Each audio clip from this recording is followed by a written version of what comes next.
समजा या आवाजानं आणि सातत्यानं त्याला एक्सपोज झाल्यामुळं माझ्या कानाला इजा होत असेल, तर तात्कालिक असं काय घडतं, की मी ते एन्जॉय करतो? उदाहरणार्थ 12-14 तास डॉल्बी लागलेला असतो वेगवेगळ्या मिरवणुकात. हं. आत्ताही विविध सण आहेत त्यावेळी व्हील. त्यावेळी मला ते आवडतं म्हणून मी तिथं थांबतो.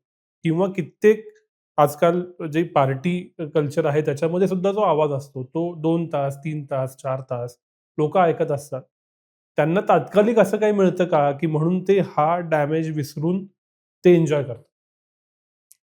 थिंक त्या वातावरणात स्पिरिट नक्कीच असतं, हं, राइट? जसं नाईट क्लबमध्ये असतं. हं, तर त्या वातावरणातल्या स्पिरिटमुळे हं. कान किंवा कुठलीही निसर्गातली सिस्टीम तुम्हाला सूचना देते. So there is something called as auditory discomfort. बरं. डिस्कम्फर्ट म्हणजे काय? की अस्वस्थ वाटायला लागतं. तो मोठा कानामध्ये पडल्यामुळे एक प्रकारची अस्वस्थता येते. तर ती अस्वस्थता समजण्यासाठी एकतर you can just shut it out. मला अस्वस्थ वाटतंय, पण मला हे सगळे माझे मित्र एन्जॉय करतायत. मला आता ह्यांच्याबरोबर एन्जॉय करायचंय. हं, म्हणून त्यांनी त्याच्याकडे दुर्लक्ष केलं. हं. मग कान काय करतो? There is something called as auditory pain threshold. बरं. मग जर त्याच आवाजात तुम्ही अनेक तास राहिलात, तर ॲक्चुअली वेदना व्हायला लागतात. हं, त्याच्यानंतर कान काय करतो? कानाला काही बोलता येत नाही हो. हं, कान कसं सांगणार, की मला आत त्रास होत आहे? हं. कान आवाज करायला सुरुवात करतो. अच्छा. म्हणजे जसा बाहेरनं मोठा आवाज आत जात आहे, तसा अंतर करणं काय सुंदर सिस्टम आहे बघा, हं, की तो स्वतः किंवा कधी-कधी बझिंग किंवा हं. वेगवेगळ्या प्रमाणात कॅरेक्टरचे आवाज करायला सुरुवात करतो, की मी दुखावलोय, आता थांबा, ही बरं. सूचना देतो. हं, तर हं, ती हं. तुम्ही ऐका. कारण त्या घटकेला तरी त्या लाउड नॉईज एक्सपोजरमधनं तुम्ही बाहेर आलात, तर तुमच्या नर्व्ह सेल्स वाचू शकतील. तुमचा पर्मनंट हिअरिंग लॉस वाचू शकेल. म्हणजे असं झालंय का, हे फारच नवीन आहे माझ्यासाठी, की जितक्या तीव्रपणे स्क्रीनकडे सतत बघून डोळे दुखतात किंवा काहीतरी विचित्र खाल्ल्यानं दात दुखतात, तितक्या तीव्रपणे कानाचा त्रास होत नाही. म्हणजे कान दुखतोय असं रोज-रोज कोण म्हणत नाही. आवाज काढतो कान. त्याच्यामुळं कदाचित त्याचे जे डिस्कम्फर्ट आहेत ते पटकन लक्षात येत नाहीत का? हो, असेल देखील की कानाची क्षमता हं, अस्वस्थता टॉलरेट करण्याची, वेदना टॉलरेट करण्याची. आता काही जण अशी आहेत, की त्यांच्याकडे आम्ही म्हणतो they are loud noise sensitive. अच्छा. त्यांना मी म्हणते, की 80 डेसिबल आवाज हा हं, कानाला डिस्कम्फर्ट पोहचवतो. पण ह्या लोकांमध्ये अगदी 60-70 डेसिबलला सुद्धा ते सांगतात, मला हा टॉलरेट होत नाही. म्हणजे दे विल हं, run away from those loud noise setting. हं, तर प्रत्येकाचे इंडिव्हिज्युअल व्हेरिएशन तर आहेतच. पण असं मला वाटतं, की निसर्ग आणि कान फॉरगिव्हिंग आहे. हं. तो तुम्हाला काही वेळ देत आहे. अच्छा. पण त्याचा डोंट टेक अ डिसएडव्हांटेज. म्हणजे ती सिस्टम इतकी फेनॉमिनल आहे, की तिने वॉर्निंग दिल्यानंतर आता काही वेळा काय होतं, मगाशी मी सांगितल्याप्रमाणे जशी अंतःकरणामध्ये ऐकण्याची सिस्टम आहे, तसं विसरू नका, तोल सांभाळण्याची सर्वात महत्त्वाची सिस्टम आहे. हं, आणि त्या दोन्ही गोष्टींमध्ये एकच पाणी फिरत असतं आतलं. तर एक सिस्टम जर दुखावली गेली, तर कधी-कधी कानातनं आवाज यायला सुरुवात येते आणि पटकन तोल देखील जाईल. हं. ह्याच्याकडे लक्ष ठेवा बरं. कारण 3च सिस्टम आहेत, जो शरीराचा तोल सांभाळायला मदत करतात. ते म्हणजे पाय, पायातल्या संवेदना. 2 म्हणजे डोळे आणि तिसरं म्हणजे कान. अच्छा. आता कान का महत्वाचा? तर म्हातार वयात, गरीब असो, श्रीमंत असो, सर्वात महत्त्वाची गोष्ट काय सांगा? इंडिपेंडन्स. हो. की स्वतःचं स्वतः, आपलं आपण, आपल्याला शेवटपर्यंत सगळं करता आलं पाहिजे. Nobody wants to be bedridden, right? मग जसं वय वाढतं, तसं हं, पाय काही 20 वर्ष आणि 40 वर्षासारखे उरत नाहीत. डोळे थकायला लागतात. मग कोण तुम्हाला मदत करेल? तर कानच मदत करेल. हं. सो तुम्ही don't underestimate this phenomenal organ. Right. याची काळजी घ्या. अजून एक प्रॅक्टिकल प्रश्न आहे, की सगळ्यांना मिरवणुकीत जायला आवडतं. काही जे काही आनंद मिळत असेल त्यासाठी. तर किती वेळ माझ्या कानावर लाऊड नॉईज पडला, तर मला त्रास होतो. तर त्याच्यात एक थोडासा डिबेटचा मुद्दा असा आहे, की डॉल्बी हा सातत्यानं लाऊड नॉईज देतो. कदाचित ढोल ताशे लाऊड नॉईज देतात, पण सतत कन्सिस्टंटली देत नाहीत. म्हणून ढोल ताशे बेटर ही एक वेगळी डिबेट झाली. पण मला तुम्ही डॉक्टर म्हणून हे सांगा, की ह्याच्यात एक्सपोजर टाईम किती मॅटर करतो? आता आपल्या पॉडकास्टसाठी जेव्हा आम्ही थोडीशी तयारी करत होते, तेव्हा आम्ही प्रोफेसर शेंडीकरांशी काल रात्री बोलणं झालं. ते COEPमध्ये प्रोफेसर आहेत आणि I think his data was significant. जवळ-जवळ मागची 24 वर्ष आणि हे आता 25वं वर्ष आहे. 2000 पासनं त्यांनी गणपती मिरवणुकीचे नॉईज लेव्हल्स रेकॉर्ड केले आहेत. आणि the way he has done it is he actually has covered the entire procession, immersion procession. हे 24 तास त्यांनी केलेलं आहे.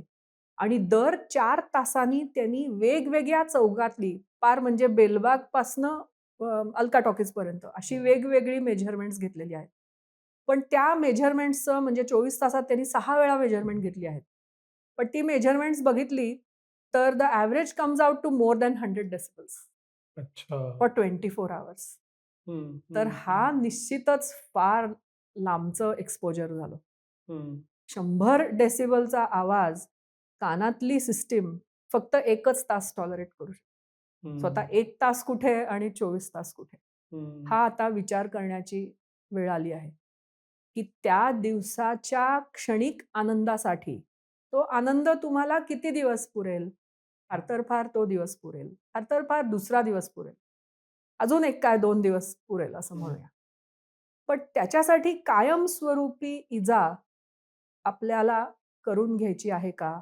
दुसरा महत्त्वाचा मुद्दा असा, की मगाशी मी म्हातारपणात कुठली सिस्टीम मदत करेल असं बोलत होते. हो. तर त्याच्यामध्ये डोळ्याची आय थिंक आपण भरपूर काळजी घेतो.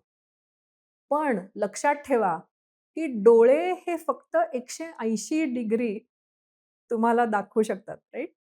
पण कान हा 360 डिग्री कुठे खुट्ट झालं, अंधारात कुठे वाजलं, तर सावध करणारा कानच आहे. हं, आयुष्याच्या शेवटापर्यंत इंडिपेंडंट राहायचं असेल, तर कानाला जपा. हं, दुसरी गोष्ट अशी, की मिरवणूक जाताना I think somebody had asked me about the ear plugs. हं, जे सिलिकॉनचे इअर प्लग मिळतात, ते वापरायला हरकत नाही. पण त्याच्या फिटिंगवरती सगळं डिपेंडंट आहे. सो तुम्ही हं. बरोबर तो सिलिकॉन इअर प्लग जर पूर्णपणे अं, त्यांनी इअर केनाल म्हणजे आउटर इअर केनाल किंवा एंट्रन्स ऑफ इअर केनाल तुम्ही नीट तो फिट करू शकलात, तर जवळ-जवळ 15 ते 20 डीबीचं रिडक्शन मिळेल. अच्छा. म्हणजे तुम्ही 80 डीबीचं एक्सपोजर असेल ढोल ताशामध्ये, हं, 15 ते 20 डीबी रिडक्शन म्हणजे 60 डीबीपर्यंत जरी आणू शकलात, which is very nice thing. हं. तर ते एक करू शकता. राइट. दुसरं कारण म्हणजे हा व्हिडिओ बघणाऱ्यांच्या मनात हा प्रश्न येणारच, की ह्याच्यात सातत्यानं 100 डीबीची समजा गाणी 2 तास वाजतायत आणि 100 dB 0, 100 dB 40 GB, 100 dB 60 dB असं होत असेल, तर व्हॉट इज बेटर? अरे, of course the decompression is better ना. हं, मग थिंक अबाउट युअर स्पाइन. हं, ह्युमन एनर्जी कुठे पास होते? स्पाइनमधनं पास होते. हं, बरोबर आहे? हं, मग आत्ता स्पाइन जर कंप्रेस झालं, स्पाइन कंप्रेशन म्हणजे स्पॉन्डिलोसिस, मग वेगळं काय हातापायांना मुंग्या येणं हां, वगैरे, वगैरे. पण म्हणूनच स्पाइन डिकम्प्रेशन श्रेष्ठ आहे. हं, तसंच कानातली सिस्टीम जर आज मी सकाळी उठल्यापासनं आय एम प्रिटी शुअर की पुण्यासारख्या शहरामध्ये मेनी पीपल विल से की उठल्यापासनं आज काय कन्स्ट्रक्शनचा आवाज आहे. उद्या हां, काय अजूनच काहीतरी ॲक्टिव्हिटी चालू आहे. म्हणजे everything is involved around loud noise. It is not just for a हं, पर्टिक्युलर उत्सव. तर त्या ठिकाणी सिस्टीम आपली मग डिकम्प्रेस करायची कशी? जर हं, आपण शहरामध्ये राहतो आणि आपल्याला ह्याचा म्हणजे हं, तुम्हाला आवडत असो, न आवडत असो, संपर्क होतच आहे. त्यासाठी इनर इयरला डिकम्प्रेशन म्हणजे निसर्गात जाणं. हं, आठवड्यातनं एकदा तरी निसर्गात गेलंच पाहिजे. त्याला हं. काही अल्टरनेटिव्ह नाही. आठवड्यातनं एकदा निसर्गात गेलं पाहिजे हे जितकं तुम्ही सांगताय तितकं शक्य नाही हे तुम्हाला मला सगळ्यांना माहिती आहे. आता ह्याच्या अनुषंगिक येणारा प्रश्न असा, की उत्सव, डॉल्बी, ढोल तसे आपण बाजूला ठेवू. जसं तुम्ही म्हणालात तसं मला ट्रॅफिक, कन्स्ट्रक्शन याच्यापासून मुक्ती नाहीये. पण असं ज्यावेळी असतं, ज्याला आजकालच्या भाषेत आपण ऑक्युपेशनल हॅझार्ड म्हणू, त्यावेळेला मग व्यायाम सांगतात, की डोळ्यासाठी तुम्ही व्यायाम करा. दर 15 मिनिटानं काय बाहेर लांब बघा, हिरवं बघा, अजून काय मेंदूसाठी प्राणायाम करा, श्वासासाठी काय अजून काहीतरी करा. असे कानाचे व्यायाम आहेत का, की ज्यानं मी निदान माझ्यावरती होणारा हल्ला, त्रास कमी करू शकतो? ॲब्सोल्युटली त्याला आम्ही व्हाईट नॉईज म्हणतो किंवा बरं. आता YouTubeवरती तुम्ही you can just listen to the sounds of bird chirping. पक्ष्यांचा आवाज ऐका, धबधब्याचा आवाज ऐका, हं. समुद्राचा आवाज ऐका. म्हणजे परत तेच, की निसर्गात जाता येणं शक्य नाहीये, बरोबर आहे. पण हं. नैसर्गिक आवाज ऐका. अच्छा. कारण ही सिस्टीम नैसर्गिक आवाजांसाठी डिझाइन केलेली आहे आणि ते नैसर्गिक आवाज ऐकल्यावरती ह्या इनर इयरचं डिकम्प्रेशन नक्की होईल. ओके. तुम्ही मगाशी दुसरा एक उल्लेख केला तो म्हणजे इयर प्लगचा. ते तर ठीक आहे. ज्यावेळेला आपल्याला माहीत असतं, की आपण खूप हेवी आवाजात जाणार आहोत, त्यावेळी आपण वापरतो. पण आजच्या जगात विशेषतः नॉलेज इकॉनॉमीमध्ये हेडफोन्स छोटे म्हणजे जे एवढेसे असतात, असे कानात आत जाणारे आणि मोठे असे दोन्ही वापरले जातात. कित्येक जणांचं अख्खं काम हे Zoom कॉल, Skype कॉल यांच्यावरती असतं. नसेल तर फोनवरती 1-2 तास रोजचं बोलणं असतं. तर त्यानं नक्की काय परिणाम होतो? कुठले हेडफोन्स वापरावेत? काय करावं? ॲक्चुअली हा खूप छान प्रश्न आहे. कारण मी जेव्हा कोलंबिया युनिव्हर्सिटीमध्ये होते, जगामध्ये मेकॅनिक्स ऑफ हिअरिंगचा अभ्यास करणारी फक्त 4 किंवा 5च लॅब्स आहेत. बरं. तर ते एक लॅब म्हणजे फावलर मेमोरियल लॅब. तर तिथे मी एक साधारण वर्षभर फक्त मेकॅनिक्स ऑफ हिअरिंगमध्ये काम केलं. जगभरातल्या सायंटिस्टना भेटले. तर तेव्हा असं लक्षात आलं, की ही जी आपली कानाची पाळी आहे, हं. त्याला खूप स्पेशल इफेक्ट आहे. बरं. हे जे फनेल शेप त्याचा जो तयार केलेला आहे, त्याचं पर्पजच आहे, की त्यांनी ज्या हाय फ्रिक्वेन्सी आतल्या कानाला घात करणाऱ्या आहेत, त्या फ्रिक्वेन्सी ही पाळी फिल्टर करते. अच्छा. तर ती कृपया तुम्ही बायपास करू नये. आणि हल्लीच्या जगात काय झालंय, iPhoneचे म्हणा, इअरपॉड म्हणा, इअरफोन म्हणा, ती यंग जनरेशनमध्ये फॅशन झाली, की you are using earphones directly over here that sit over the entrance of the ear canal. So इथे बसल्यामुळे काय होतंय, परत हा आवाज ढॅण, ढॅण, ढॅण असा त्या सिस्टमवर आदळतोय हं. आणि ही बाहेरची पाळी बायपास होते. हं, आता हं, हं. कामाच्या निमित्ताने आय कंप्लीटली अंडरस्टँड की people work on call centres किंवा वर्क फ्रॉम होम असलं की त्याची गरज आहे. तर तेव्हा headphones that cover the entire year किंवा कानाची पाळी कव्हर करणं जे हेडफोन्स आहेत, ते हं. एक वेळ वापरायला हरकत नाही. पण इयरफोन्सचा आपण इअरबड्स ज्याला उपयोग म्हणतो आपण. इयरबड्स, हं, इयरफोन्स, हं, इयरपॉड्स हं. त्याचा उपयोग अजिबात करू नये. माझ्याकडे अच्छा. जर एखादा टीनेज पेशंट आला आणि हं, त्याचे जर मी इयरपॉड बघितले, तर मी ते घेऊन टाकते, की मला प्रॉमिस कर, हं, 1 वर्ष मी हे करते, की हं, परत वापरणार नाही. आणि जेव्हा तुला हे तू दृढ निश्चय करशील तुझ्याशी, तेव्हा ते हं, न्यायला ये. पण तोपर्यंत त्याला ते देत नाही. हं, हं, माझ्याकडेच हं. ठेवते, की तू त्याचा विचार कर. ही सिस्टम तुला लागणार आहे.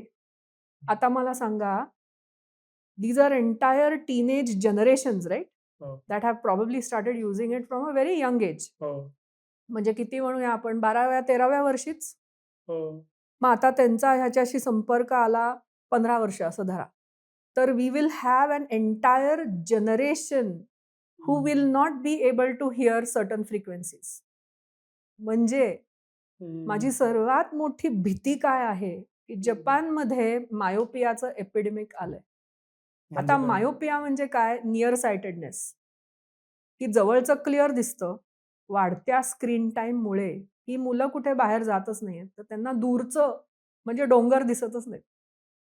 बरं. तर तसं जर आणि Bharat we are proud Hindustan हा इज हं, filled with young people. That is the strength of India. पण असं नको व्हायला अशी फार भीती वाटते, की हाच यंग इंडिया पुढे कम्युनिकेट सुद्धा करू शकणार नाही. कारण ह्यांना काही फ्रिक्वेन्सीज ऐकूच येत नाही. आणि हे हं, त्यांच्या जेव्हा लक्षात आलं, तेव्हा फार उशीर झालेला असेल. हं, जर हं. 12व्या-13व्या वर्षी तुम्ही इयरफोन वापरायला लागत असाल, तर एक प्लस एक 15-20 वर्षामध्ये म्हणजे इन देअर लेटर 30s किंवा अर्ली 40s ही जनरेशन काम सुद्धा करायला डिफिकल्टी फेस करेल. हे माझं प्रोजेक्शन आहे. पण हा जो छोटा इयरफोन घालतो आपण, तेव्हा त्याच्यावर एक येतं, की जास्त पिरियडपर्यंत वापरू नका. विशिष्ट आवाजाच्या वर जाऊ नका. तर असं काही आहे का, की 10 मिनिटं हे इयरफोन घातले चालतील, पण अर्ध्या तासाने त्रास होतो किंवा विशिष्ट डीबीचं गाणं ऐकल्यानंतर त्रास होतो, असं काही आहे का? हो, अगदी बरोबर आहे. आता शक्यतो मी सांगू का, ही जनरेशन जेव्हा ते ऐकतेय, तेव्हा ते नुसतं नॉर्मल म्युझिक ऐकत नाहीत. त्याच्यात सबवूफर ऐकतात. हं. म्हणजे ते 80 डेसिबल तर त्यांनी कधीच क्रॉस केलेलं असतं.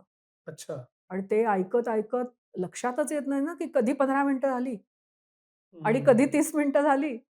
कोण रेकॉर्ड ठेवणार, की आठवड्याभरात मी ही सिस्टम किती वेळा एक्सपोज केली आहे. मग तुम्हालाच डेली चार्ट करायला लागेल. तुम्हालाच हं. तुमचं स्वतःचं इअर डॉक्टर व्हायला लागेल, असं मी म्हणेन. तर हं. प्रत्येकाने स्वतःचं आता इअर डॉक्टरच व्हायला पाहिजे. हं. आणि ते आपण आपल्यावर नियंत्रण कसं ठेवू शकतो? फार सोपं आहे आता. हल्लीच्या मोबाईल बेस्ड ॲप सिस्टम्समुळे साउंड प्रेशर लेव्हल एवढंच जर आपण टाकलत, तर चांगल्या कंपनीचं ॲप अगदी फ्री ॲप डाउनलोड करून तुम्ही रेकॉर्ड ठेवू शकता, की माझ्या बरं. कानांना 80 डेसिबलच्या वरती ती एस-पी-एल जे ॲप आहे, ते आता आपण बोलतोय, आपण मेजर करू शकतो.